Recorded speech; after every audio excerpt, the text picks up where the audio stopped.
fact, all these different cultures, languages and traditions are what make our country so strong and so unique. இந்த மாறுபட்ட கலாச்சாரங்களும் மொழிகளும் இந்த மாறுபட்ட பண்பாடுகளும் ஒருங்கிணைந்து இந்தியாவை மிக வலிமை மிகுந்த இந்தியாவாக உருவாக்கி தந்திருக்கிறது. Most countries have one language, one tradition, one religion. India has many languages, many histories, many traditions. உலகின் பல நாடுகளில் ஒரே மதம், ஒரே மொழி, ஒரே கலாச்சாரம் இருந்து வருகின்ற சூழ்நிலையிலே இந்தியாவிலே மட்டும்தான் பல்வேறு மொழிகள், பல்வேறு கலாச்சாரங்கள், பல்வேறு பின்னணிகள், வரலாறுகள் உள்ள ஒரு தேசமாக நம் தேசம் நிமிர்ந்து நின்றது. And when you ask a foreigner what is India's strength, they will tell you your many languages, your many traditions, your many histories, and most important, the fact that all these different languages, traditions, ideas, they live peacefully, harmoniously and affectionately. வெளிநாட்டிலிருந்து வருகின்ற யாரிடமாவது இந்தியாவினுடைய வலிமை எங்கே இருக்கிறது என்று கேட்டால் அவர்கள் உடனே சொல்வார்கள், உங்கள் நாட்டிலே இருக்கின்ற பல கலாச்சாரங்கள், பல மொழிகள், பல வரலாறுகள், பல பண்பாடுகள் இருந்த போதிலும் கூட அத்தனை கலாச்சாரங்களும், அத்தனை பண்பாடுகளும், அத்தனை மதங்களும் ஒரே குரலாக, ஒரே ஆன்மாவாக எழுந்து நிற்பதுதான் இந்தியாவினுடைய வலிமை என்று அவர்கள் சொல்வார்கள். And to us in the Congress, it does not matter how many people speak a language. It does not matter how many people share a tradition. It does not matter how many people share a history. Congress கட்சியை பொறுத்தவரை ஒரு மொழியை எவ்வளவு பேர் பேசுகிறார்கள் என்பதை பற்றி யோசிப்பதில்லை. ஒரு மதத்தில் எத்தனை பேர் இருக்கிறார்கள், ஒரு பண்பாட்டில் எத்தனை பேர் வாழ்கிறார்கள், ஒரு கலாச்சாரத்தில் எத்தனை பேர் இருக்கிறார்கள் என்று காங்கிரஸ் கட்சி அவர்கள் எண்ணிக்கைகளை எண்ணி பார்ப்பதில்லை.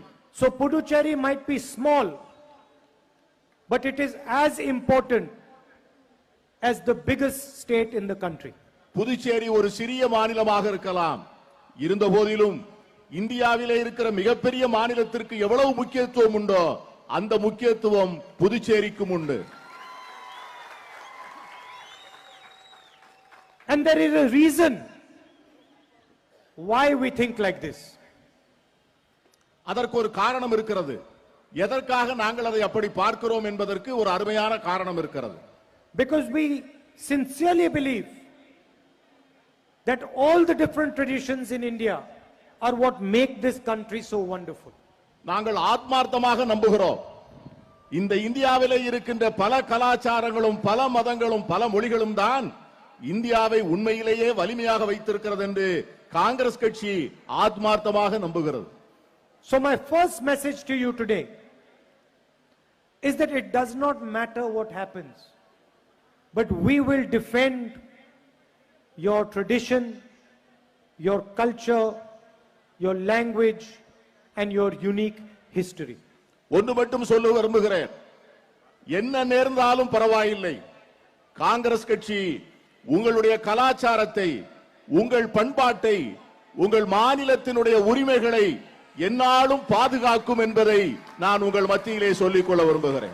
And we will defend it, of course, because we love the people of Puducherry. அதை எதற்காக உங்களை பாதுகாத்து காவலரனாக இருக்க விரும்புகிறோம் என்று சொன்னால் புதுச்சேரி மக்களை நாங்கள் மனமாற நேசிக்கிறோம். But we will also defend it because we love the people of India.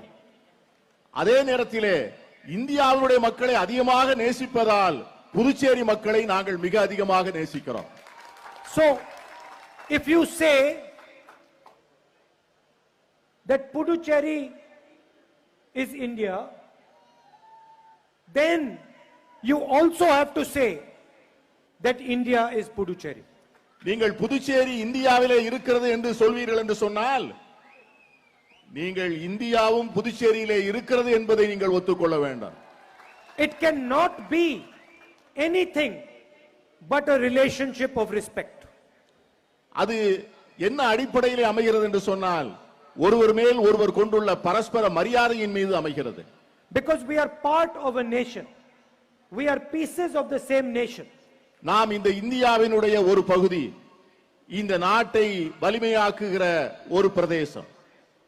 Puducherry does not belong to someone outside Puducherry. புதுச்சேரியை விட்டு வெளியே வந்து இங்கே உட்கார்ந்திருப்பவர்களுக்கு ஒரு நாளும் சொந்தமாக முடியாது. It is not the personal property of anybody. இது யாருடைய தனிப்பட்ட சொத்தும் அல்ல. And anybody who thinks that Puducherry is their personal property is going to be in for a surprise. யாராவது புதுச்சேரி என்னுடைய சொந்த சொத்து என்று நினைப்பார்கள் என்று சொன்னால் அவர்கள் மிக விரைவில் ஏமாந்து போவார்கள். They might think that Puducherry is small. அவர்கள் நினைக்கலாம் புதுச்சேரி சிறிய பகுதி என்று. They might think that there are not many people in this lovely city. இந்த சிறிய மாநிலத்திலே நிறைய மக்கள் வாழவில்லை என்று அவர்கள் நினைக்கலாம். But then they do not understand the spirit of the people of India. ஆனால் அவர்கள் அப்படி நினைப்பார்கள் என்று சொன்னால் இந்திய மக்களுடைய உண்மையான உணர்வுகளை அவர்கள் புரிந்து கொள்ளவில்லை என்று அர்த்தம்.